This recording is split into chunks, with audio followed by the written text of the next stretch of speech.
O assunto agora é o tarifaço de Donald Trump. A Confederação Nacional da Indústria, CNI, diz ter recebido com preocupação e cautela o anúncio de tarifas adicionais de 10% sobre os produtos brasileiros, enquanto líderes globais estudam medidas de retaliação ao tarifaço de Trump. A CNI defende uma análise detalhada da situação e o diálogo com o governo americano. A instituição entende que isso pode preservar a relação bilateral histórica e complementar entre Brasil e Estados Unidos. O presidente da CNI, Ricardo Alban, afirmou em nota que é preciso encontrar saídas que reduzam os eventuais impactos das medidas. A Câmara dos Deputados aprovou na noite de quarta-feira 2 o PL da reciprocidade, que prevê medidas de resposta a barreiras comerciais impostas por outros países a produtos brasileiros. O texto que avançou no Congresso em resposta às tarifas de Trump indica medidas protecionistas que podem ocasionar contramedidas do governo brasileiro. O texto vem como uma resposta às taxas impostas pelo governo de Donald Trump a produtos importados. O relator da proposta da Câmara foi o deputado Arnaldo Jardim, do Cidadania de São Paulo. Como não houve mudanças em relação ao texto que chegou do Senado, e aliás, nós noticiamos e analisamos isso no dia em que o Senado aprovou, o projeto de lei foi encaminhado para sanção presidencial, que é quando o presidente da República dá ali a sua canetada de aprovação, que é a sanção, ou de veto.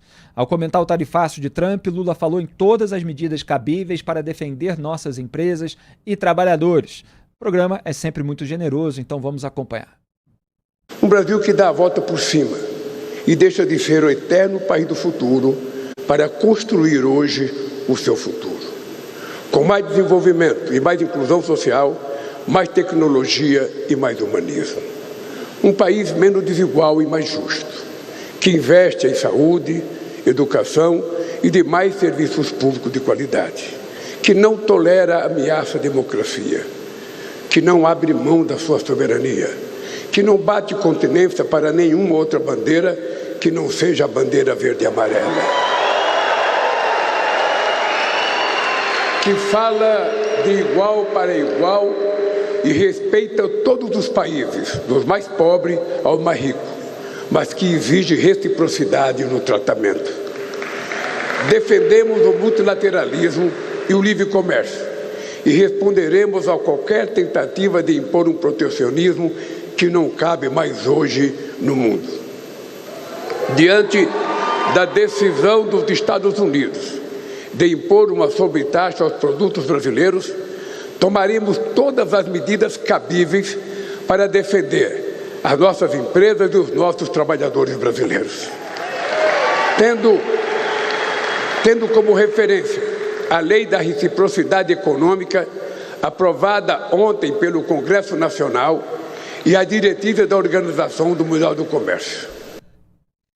Tá aí o presidente que vive batendo continência para ditadores como Vladimir Putin, como os governantes da Venezuela, de Cuba, do Irã, e fica com esse discurso genérico. Sabe que eu estava falando aqui com a produção quando o vídeo começou a rodar, e pelo tom, só de ouvir, porque eu não estava vendo, falei, peraí, tem alguma coisa diferente nesse discurso do Lula. Aí eu virei e percebi que ele estava lendo Duda Teixeira. Você reparou que tem uma diferença de quando o Lula improvisa e de quando ele lê? Porque estava um discurso muito protocolar, não, nós conversamos com todo mundo, etc. Não tem ali algo que foge um pouquinho do roteiro, que é quando o Lula sobe ali o tom, ou alopra de vez, como ele costuma fazer, por exemplo, quando se trata do conflito em Gaza, quando se trata da guerra da Rússia contra a Ucrânia, se alinhando a narrativa, pelo menos, ou a posição daqueles que atacam contra a vítima. Então, é preciso sempre filtrar aquilo que o Lula diz. Mas, nesse caso específico, eu conto com a colaboração do Van Dijk para analisar o tarifaço do Donald Trump e a resposta brasileira. Porque aí, claro, é uma situação bastante diferente. Van Dijk Silveira, que teve um trecho, inclusive, lido ontem no Papo Antagonista, estava muito poético ontem, a gente se divertiu com o seu comentário sobre a fala ensaboada do presidente do Banco Central, Gabriel Galípolo. Quem perdeu, assista no YouTube ao corte. E hoje ele chega, sempre poético, para fazer esse comentário também. Bem-vindo de volta, Van Dijk. Bom dia, Felipe. Bom dia a todos. Um prazer estar aqui. Duda, sempre um prazer estar aqui com vocês. Me desculpem a ausência semana passada, porque eu mudei de país. Eu estou agora na Espanha, mas continuo com vocês e vou fazer aqui mesmo de noite, 11 horas da noite. Para mim é um prazer e um dever estar com vocês aqui. Caríssimos, não é o melhor tom criar um tarifaço dessa magnitude. No entanto, eu acho que o mundo está compreendendo o Donald Trump de uma maneira errônea. Eu sei que a forma e o valor são bastante diferenciados. Eu consigo concordar com o Trump no valor do que ele quer fazer, mas a forma com que ele quer fazer realmente é uma forma fanfarrônica. Então vamos lá à análise. Tudo que o Trump quer é criar uma medida de reciprocidade ou maior nível de igualdade entre as tarifas praticadas pelos Estados Unidos para com o resto do mundo, que rondam os 2,7%, 3%. E aquilo que o mundo pratica com os Estados Unidos, que ronda alguma coisa próximo dos 17%. O Brasil pratica algo próximo de 14% contra os produtos americanos. Portanto, quando o Lula fala em reciprocidade, igualdade, toda essa fanfarrice, nós estamos apenas querendo dar desculpas, porque nós temos alguma das tarifas mais elevadas contra produtos americanos e isso realmente causa um pouco de problema. No entanto, como os Estados Unidos têm um superávit comercial com o Brasil, eles foram mais leves, ligeiros, né? E não nos tarifaram como tarifaram a União Europeia, como tarifaram o México, o Canadá e principalmente a China. Tudo o que o Trump gostaria de fazer é convidar as pessoas, os grandes decisores, os presidentes, os congressos, os primeiros ministros do mundo, os parlamentos, para tomarem decisões que a Organização Mundial de Saúde a Organização Mundial do Comércio não conseguiu fazer desde que a gente saiu do modelo GATT até a OMC, que é reduzir a média das tarifas globais. No entanto, Donald Trump convida você para tomar um chopp, começando com um chute na sua canela. É aí onde a gente diferencia, né, a forma e o valor. No entanto, a ideia faz sentido. O mundo embarcaria num processo de pujança se todas as tarifas forem reduzidas em 10% ao redor do mundo, que é uma das coisas que ele gostaria de fazer, é um dínamo de mercado globalizado. No entanto, a forma é uma forma muito complicada que realmente deixa grande parte do mundo ofuscado. No entanto, eu acredito que em pouco tempo, através de negociação, grande parte do mundo deve reduzir suas tarifas para com os Estados Unidos e as tarifas, as sobretaxas devem ser baixadas. Pois é, o Donald Trump ele tem esse método de negociação, ele chega chutando a canela mesmo, né? Já fiz essa análise lá antes da primeira vitória eleitoral dele em 2016, mostrando que ele é um cara prático, pragmático, negociador, já até publicou um livro, e que busca sempre a vantagem para o lado dele, então ele sai se colocando ali bastante por cima, dando um susto em quem esteja do outro lado da negociação e buscando que esse outro lado faça concessões para se chegar ali ao mais próximo do que ele deseja. Isso ele faz com questões comerciais ou até com questões envolvendo guerra, como a gente tem visto ultimamente. E os métodos, a forma como ele tem feito, tem diversos problemas, porque nem tudo é uma negociação sem efeitos, sem consequências. E tem questões morais aí no meio, principalmente nos casos de conflito. Agora, Duda Teixeira, você quer destacar alguma coisa, levantar aí uma pergunta para o Vandick também? Fique à vontade. Quero. Falando aí da forma como foi feito, bom, primeiro que o Trump faz ali um evento nos jardins ali da Casa Branca, com um monte de trabalhador, com capacetinho amarelo, colorido, e mostra uma tabela que tem duas colunas. A primeira coluna são as tarifas que o mundo impõe aos Estados Unidos e a segunda é as tarifas que os americanos, então, vão passar a impor aos produtos dos outros países. Mas ficou uma dúvida muito grande no que seria aquela primeira coluna, né? Ninguém entendeu muito bem, tinha até gente dizendo que os números ali saíram de uma pesquisa no ChatGPT ou no Grok, né? Aliás, foi uma matéria que a gente publicou aqui no Antagonista. Que faltariam critérios, portanto, para embasar essa diferença numérica de taxas, certo? Vandir, que você entendeu o que era aquela primeira coluna, não? Sim, a ideia na primeira coluna, e a conta realmente foi uma conta que eu não consegui reproduzir, mas era entender números que levavam em conta não somente as tarifas, mas medidas não tarifárias que protegiam o comércio dos países dos produtos americanos, e que isso envolvia também desvalorizações artificiais da moeda. Isso é praticamente falando direto no cangote do Xi Jinping, que toda vez que os Estados Unidos ameaçam, eles aumentam a tarifa, o Xi Jinping desvaloriza o yuan na mesma proporção da tarifa. Então, eles utilizaram essa metodologia, mas é uma metodologia meio, vamos dizer assim, acochambrada, porque os números eu não consegui reproduzir, e eu sabia que essa pergunta viria, e eu agradeço você por ela. Então, eu não digo que foi algo feito no Grok ou no ChatGPT, mas não ficou muito longe disso.